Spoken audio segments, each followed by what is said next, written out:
देखिए, अमित शाह का काफिला हम आपको दिखा रहे हैं। बड़ी खबर, पल पल की जानकारी, पल पल की खबर, सबसे पहले सबसे तेज आज तक पर। और ये वही तस्वीरें हैं। अमित शाह का काफिला ये बंगाल दौरे पर हैं, 2 दिन के दौरे पर हैं अमित शाह। ये दौरा काफी महत्वपूर्ण है अमित शाह का, और ये सीधी तस्वीरें आज तक पर हम आपको दिखा रहे हैं।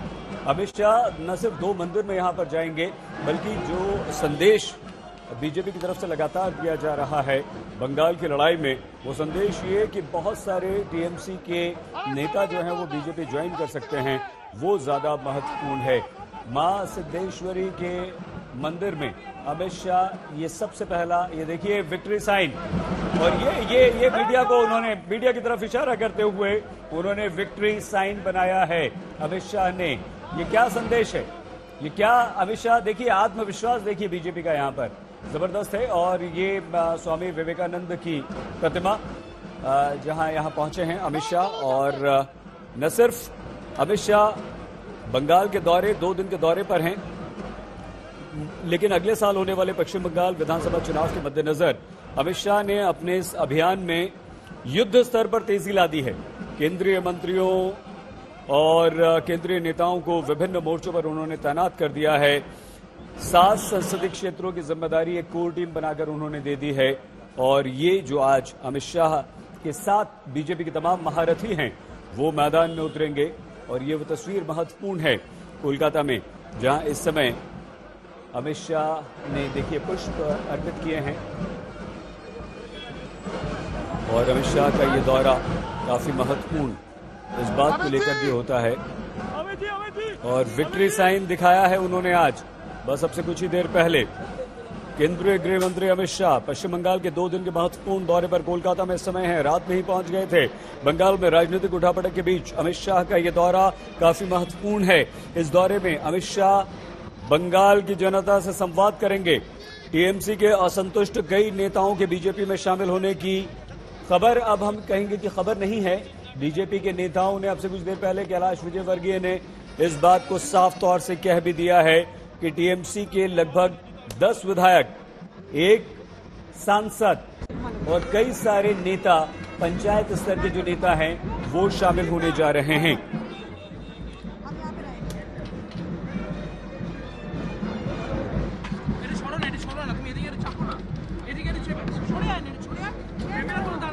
आइए एक बार फिर से हम आपको जयंतो घोषाल जी, वरिष्ठ पत्रकार के पास लिए चलते हैं।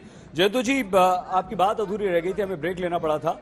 अमित शाह आते हैं और विक्ट्री साइन दिखाया है उन्होंने, जयंतो सर, और वो भी एक मुस्कान के साथ, क्या कहेंगे आप? देखिए, अमित शाह जी जो इलेक्शन स्ट्रैटेजी लेते हैं ना, आप आज के जो कार्यक्रम है उसको अगर देखेंगे, जैसे सिद्धेश्वरी मंदिर जाना, सिद्धेश्वरी मंदिर बेसिकली मां काली का एक रूप है। और दुर्गा, काली, सिद्धेश्वरी, ये जो लोकल जो मतलब आम जनता है, और वो आम जनता जहां पूजा देने के लिए डेली जाते हैं, वहां जाना मतलब वहां जो जनता है उसके साथ इमीडिएट अमित शाह जी कनेक्ट कर रहे हैं। दूसरी बात है, देखिए विवेकानंद जी का जो प्रतिमा, फिर खुदीराम बोस, जो वहां जो जिला है मिदनापुर, और वहां खुदीराम बोस का जैसे फांसी हुई थी, आज भी वो एक लड़ाई के सिंबोलिज्म है।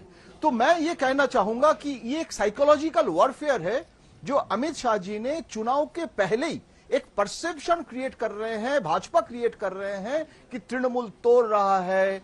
फिर देखिए जो लोकल जो हिंदू फीलिंग है उसको देखिए, ये वहां जाके जय श्री राम नारा नहीं लगा रहे हैं जी। वहां जो लोकल हिंदू पॉपुलेशन है, वो जो पॉपुलेशन जिसके लिए वर्शिप करते हैं, पूजा करते हैं, उसके साथ अपने आप को कनेक्ट करना बहुत चतुरता के साथ, एकदम राजनीतिक जो कुशली है। लेकिन मैं ये कहूंगा, जो आप सवाल कर रहे थे कि कितने लोग जाएंगे, उसमें ममता बनर्जी के कैंप का भी एक एनालिसिस है कि तृणमूल कांग्रेस जनता पार्टी बन गए हैं। मतलब जो अपमानित तृणमूल का पार्टी भाजपा क्यों बन रहे हैं, भाजपा का अपना वर्कर्स कहां है। तो ये भी एक सवाल है जो ममता बनर्जी कोशिश कर रहे हैं कि एक लीडर का मतलब आम जनता नहीं है। शुभेंदु अधिकारी ममता बनर्जी के अम्ब्रेला के नीचे थे। अगर वो भाजपा में चले जाए, हर कंस्टिट्यूएंसी में 8 कंस्टिट्यूएंसी है पूर्व मेदिनीपुर में, वह मुस्लिम पॉपुलेशन है 20 to 25%। तो वो मुस्लिम पॉपुलेशन क्या कैलाश विजयवर्गीय और शुभेंदु अधिकारी को देख के बीजेपी को वोट दे देंगे? तो ये ममता बनर्जी का भी काउंटर स्ट्रेटेजी है। लेकिन मैं ये कहूंगा आज के दिन में अंसारी साहब, ये जो अमित शाह जी कर रहे हैं ये गजब है। कहां था बीजेपी पश्चिम बंगाल में? आज देखिए पश्चिम बंगाल में भाजपा मेन अपोजिशन बन गए हैं, कांग्रेस सीपीएम दिखाई नहीं दे रहा है। ये भी एक बहुत बड़ी सफलता है। लेकिन 3 एमएलए है असेंबली में, 3 से 200 करना ये भी इतना आसान नहीं है। जो मीडिया परसेप्शन उसको रियलिटी में ले जाने के लिए अभी भी बहुत काम करना पड़ेगा अमित शाह जी को। अंसारी साहब। ठीक है जयंत सर, आपने 2-3 महत्वपूर्ण बातें यहां पर कह दी हैं। तौसीफ जी, अब तो आप मानेंगे कि आपके विश्लेषण को जयंत घोषाल साफ तौर से इनकार कर रहे हैं। वो कह रहे हैं कि एक का टूटकर भी जाना टीएमसी पर सवाल खड़े करता है, और ये जो लगातार एक बहुत आक्रामक रुख बीजेपी का दिख रहा है, तौसीफ जी, क्या इससे टीएमसी को चिंतित होने की बात नहीं है? नहीं, देखिए, एक बात उन्होंने बताया कि आज अपोजिशन में नंबर 2 पार्टी उभर के आई है, और ये 2019 के इलेक्शन के रिजल्ट के बेसिस पे कह रहे हैं, 2016 के रिजल्ट के बेसिस पे नहीं। तो वो बात ठीक है कि हाँ, बीजेपी ने तो यहाँ सीट जीता था, लेकिन उसके पीछे कारण ये है कि बीजेपी पावर में है सेंटर में, और सेंटर के जो जितने सारे जो इंस्टीट्यूशंस है वो उनके हाथ में है। तो अगर सीपीएम, क्योंकि मेन यहाँ पे अपोजिशन देखा जाए 2016 की तरह से, तो सीपीएम है और साथ में कांग्रेस है। तो हुआ यह है कि सीपीएम और कांग्रेस का वोट बैंक जो है वो शिफ्ट कर गया बीजेपी की तरफ 2019 के चुनाव में। लेकिन 2019 के चुनाव में एक और था, वो ये कि तृणमूल का भी वोट शेयर बढ़ा था, तृणमूल का वोट शेयर घटा नहीं था। भले ही बीजेपी ने अपना वोट शेयर बढ़ाया, लेकिन तृणमूल का भी 4% वोट शेयर बढ़ा था। ये 2019 का रिजल्ट के हिसाब से ही मैं कह रहा हूँ। अब आपको ये देखना है कि 2019 में पार्लियामेंट का इलेक्शन होता था, अभी जो है स्टेट असेंबली का इलेक्शन होता है। तो चीफ मिनिस्टर की कैंडिडेट ममता बनर्जी हैं तृणमूल से। बीजेपी की तरफ से चीफ मिनिस्टर का कैंडिडेट कौन है? बीजेपी का कैंप जो है वो डिवाइडेड है। पुराने बीजेपी कर्मचारी, आरएसएस वाले बीजेपी कर्मचारी और तृणमूल बीजेपी कर्मचारी। ठीक है, जो है वो ऐसा हम आपकी बात जरूर सुनेंगे, लेकिन देखिए तस्वीरें इस वक्त थोड़ी सी बता दें, और उसके बाद फिर जफर इस्लाम के पास पहुंचते हैं। ये बंगाल के दौरे पर अमित शाह कोलकाता में श्री रामकृष्ण मिशन आश्रम में हैं। आपने इससे पहले तस्वीर देखी, स्वामी विवेकानंद की प्रतिमा पर माल्यार्पण किया था।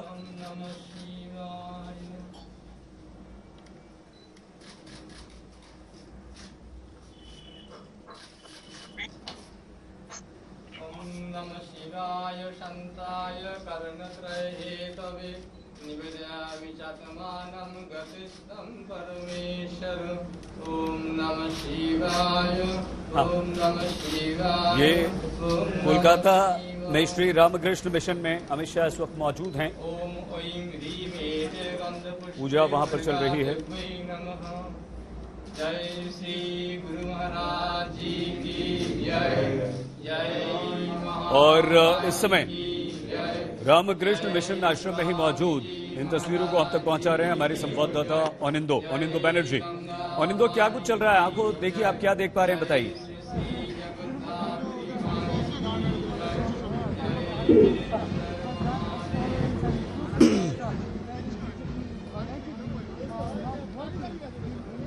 ओनिंदो, हमारी आवाज आप तक नहीं पहुंच पा रही है, हम दोबारा आते हैं। जफर जी आपके पास आते हैं, क्योंकि आज तो अच्छी तस्वीरें बीजेपी की तरफ से आ रही हैं, और आपके लिए संतोष राहत की बात फिलहाल हो सकती है। लेकिन जो सवाल जयंतु जी आपने उठा दिए हैं यहां पर, कि बीजेपी का अपना जो नेता है, अपना जो कार्यकर्ता है, वो कहां है? क्या वो नाराज नहीं होगा? स्थानीय तो क्या आपको लगता है कि केंद्र से अमित शाह आ जाते हैं, जेपी नड्डा आ जाते हैं, कैलाश विजयवर्गीय बाहर से आकर यहां पर अपनी धमक जरूर छोड़ते हैं, लेकिन यहां महत्वपूर्ण क्या होगा जयंतु जी? क्या जो स्थानीय बीजेपी कार्यकर्ता वर्सेस टीएमसी का कार्यकर्ता, उसकी लड़ाई होगी, या ये केंद्रीय नेता कुछ असर डाल पाएंगे?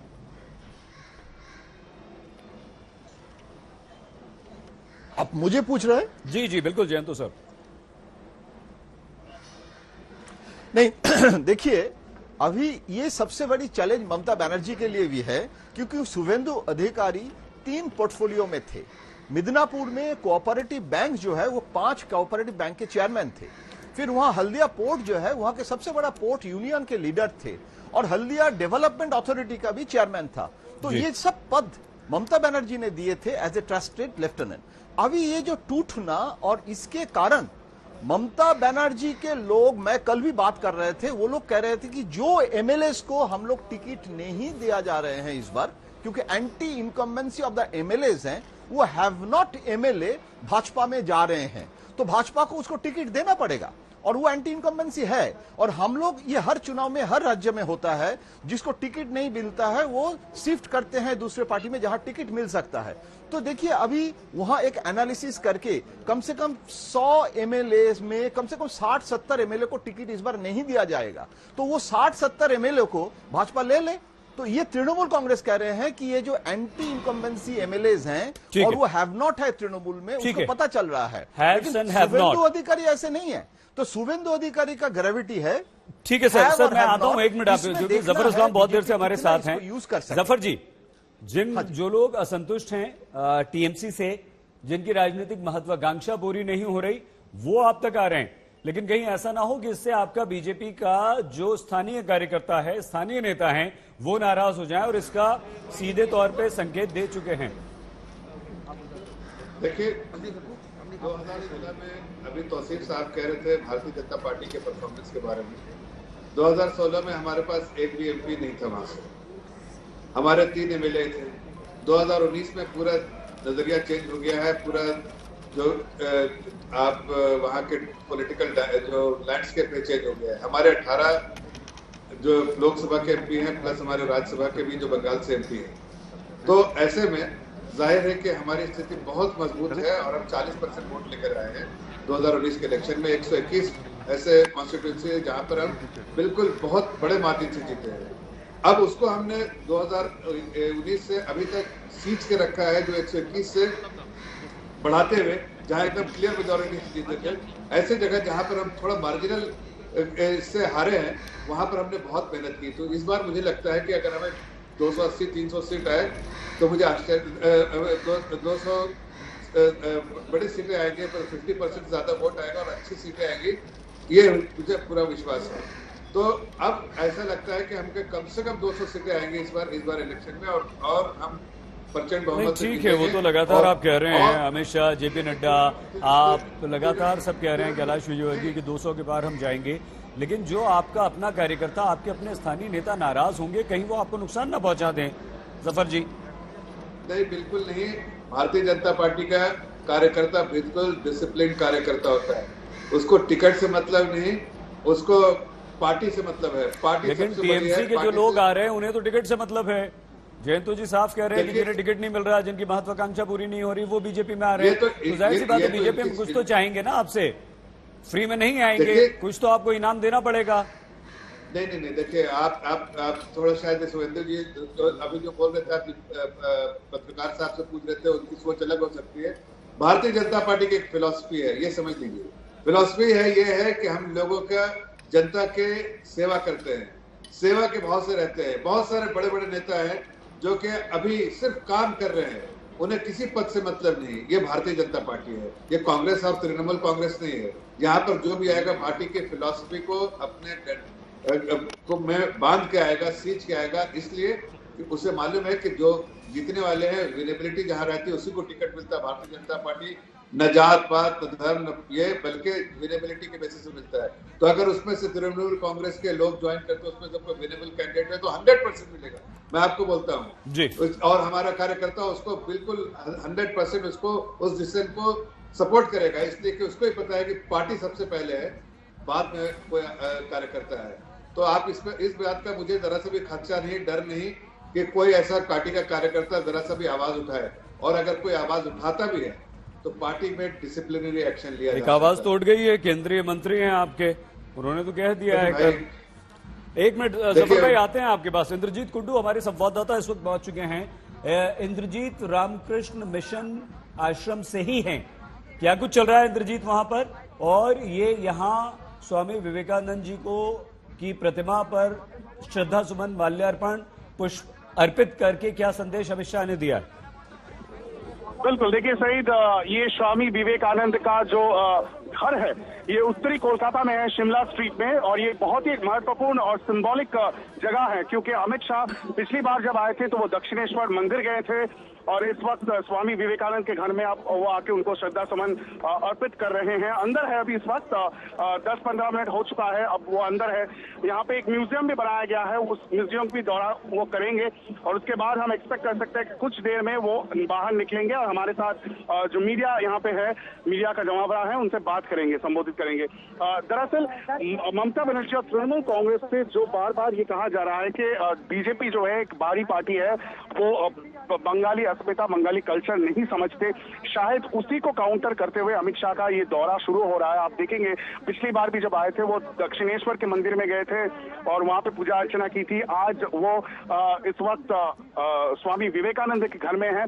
तो ये एक कहीं ना कहीं एक कोशिश जरूर हो रही है कि जो बंगाली आइकन्स है, जो मशहूर व्यक्तित्व हैं, उनके पास जाएं, उनको सम्मानित करें और इससे एक मैसेज पहुंचाने की कोशिश हो रही है कि जो प्रोपेगेंडा चलाया जा रहा है तृणमूल की ओर से कि बीजेपी पश्चिम बंगाल की जो कल्चर है वो नहीं समझती, उसको कहीं ना कहीं काउंटर करने की कोशिश अमित शाह की इस दौरे में जरूर हो रही है। इंद्रजीत, इस समय रामकृष्ण मिशन आश्रम में अमित शाह सिद्धेश्वरी मंदिर भी जाएंगे, एक मंदिर और जाएंगे, उसके बाद मेदिनीपुर जाएंगे, वहां पर रोड शो भी करेंगे, जनसभा भी करेंगे, ये महामाया मंदिर भी जाएंगे। तो इंद्रजीत, ये जो लगातार युद्ध स्तर पर बीजेपी का प्रचार हो रहा है, इससे जो स्थानीय लोग हैं उन पर असर पड़ेगा? जो ममता दीदी लगातार बाहरी और स्थानीय का मुद्दा वहां पर छेड़ रही हैं, उस पर इंद्रजीत। देखिए, बिल्कुल ये तृणमूल का एक प्लैंक है क्योंकि एक तरफ पे जहां बीजेपी ममता बनर्जी के खिलाफ मुस्लिम तुष्टीकरण का आरोप पे उसको ममता बनर्जी को घेरने की कोशिश में जुटी हुई है, वहीं ममता बनर्जी बंगाली अस्मिता और बीजेपी के खिलाफ ध्रुवीकरण, धार्मिक ध्रुवीकरण की राजनीति का आरोप लगा रही है। तो एक एलिगेशन और काउंटर नैरेटिव बनाने की कोशिश दोनों ही पार्टियां कर रही हैं। कितना इसका असर पड़ेगा ये तो चुनाव में ही पता चलेगा, लेकिन ये सबसे बड़ा कार्ड बिल्कुल है तृणमूल का बीजेपी के खिलाफ इस वक्त, क्योंकि हर एक रैली को जब ममता बनर्जी संबोधित कर रही है वही उनका रवैया रहा है कि बीजेपी एक बाहर से लाएगा पार्टी है। और बीजेपी का जो स्ट्रैटेजी रहा है कि बहुत सारे बाहर से जो एमपीज है, जो लीडर्स है दूसरे राज्य से, उनको यहाँ पे दायित्व दिया गया है। तो उससे ममता बनर्जी का जो आरोप है वो कहीं ना कहीं ज्यादा एम्बोल्डन होता हुआ दिख रहा है। इंद्रजीत, और बात आपसे करेंगे। तौसीफ जी, 2 दिन के दौरे पर अमित शाह धुआंधार लोगों के बीच पहुंच रहे हैं और एक के बाद एक संदेश दे रहे हैं। आपको नहीं लगता कि कहीं ना कहीं बीजेपी ने अभी से 2021 विधानसभा चुनाव के लिए बहुत एग्रेसिवली कैंपेन करना शुरू कर दिया है? नहीं, कैंपेनिंग तो उन्होंने शुरू किया ही है, इसमें तो कोई शक और शुबा वाली बात नहीं है। अग्रेसिव कैंपेनिंग उन्होंने किया है। अब उनकी नीति है, वो अपने लिहाज से जो सही करना चाहेंगे कर सकते हैं। देखिए, जब चुनाव जीतने की बात आती है, सरकार बनाने की बात आती है, तो उसके लिए जरूरी ये होता है कि आप जनता का दिल जीते, और जनता का दिल आप बंगाल को कंगाल कह करके और बंगाल में आकर के विश्व मुंडा की मूर्ति को, एक एनोनिमस मूर्ति को विश्व मुंडा मूर्ति कह के नमन कर देना, आप बंगाल के रैली में निकाल करके ईश्वर चंद्र विद्यासागर की मूर्ति को तोड़ देना, ऐसे करके दिल नहीं जीता जाता है। क्या उन्होंने अमित शाह की रैली में बंगाल कंगाल नहीं बोला गया? बिल्कुल बोला गया। तो लोग, जो बंगाल के जो लोग हैं वो जानते हैं कि बीजेपी आने से क्या परेशानी है। आप देखिए, बीजेपी जहां रैली करती है वहां झमेला होता है, वहां अशांति होता है, वहां पे मारपीट होता है। और दिलीप घोष जो बीजेपी चीफ है, आए दिन मारपीट का बात करते रहते हैं। तो बंगाल की जनता एक पीस लविंग जनता है, शांति जनता है, शांतिपूर्वक है।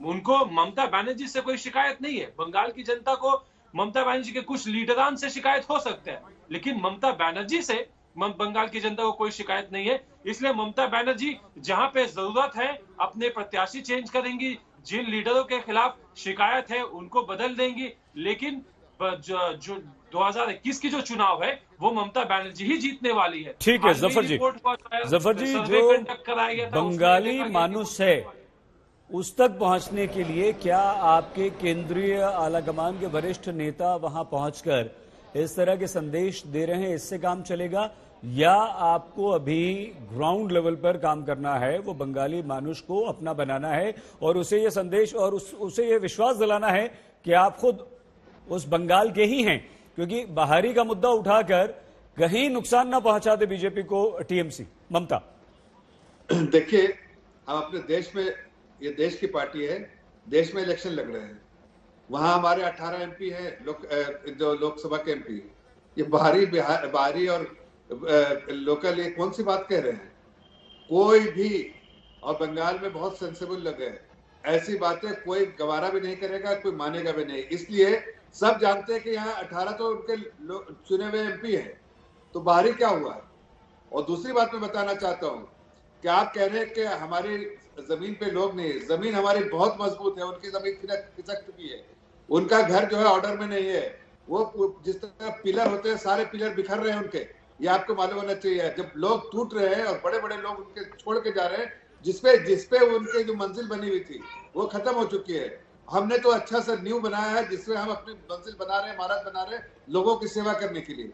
तो हमें कोई इसके बारे में चिंता नहीं, हमें चिंता उनको होनी चाहिए। उनके घर टूट रहे हैं, उनके घर से लोग जा रहे हैं और वो ये कह के जा रहे हैं कि यहाँ पर गवर्नेंस मॉडल जो है बहुत खराब गवर्नेंस मॉडल है, यहाँ पर फेयरनेस नहीं है, यहाँ सिर्फ जो है अपीजमेंट की पॉलिसी है, तुष्टिकरण की, और साथ साथ जो है वो डायनेस्टिक पॉलिटिक्स है। उनके अपने भतीजे को खुश रखने के लिए वो सारे पार्टी के लीडर को दुखी कर देती है। ऐसे बहुत सारे कमेंट आते हैं के लोगों से। सिर्फ इतना कहना है, आ रहे हैं जफर जी, आते हैं एक बार। 18 एमपी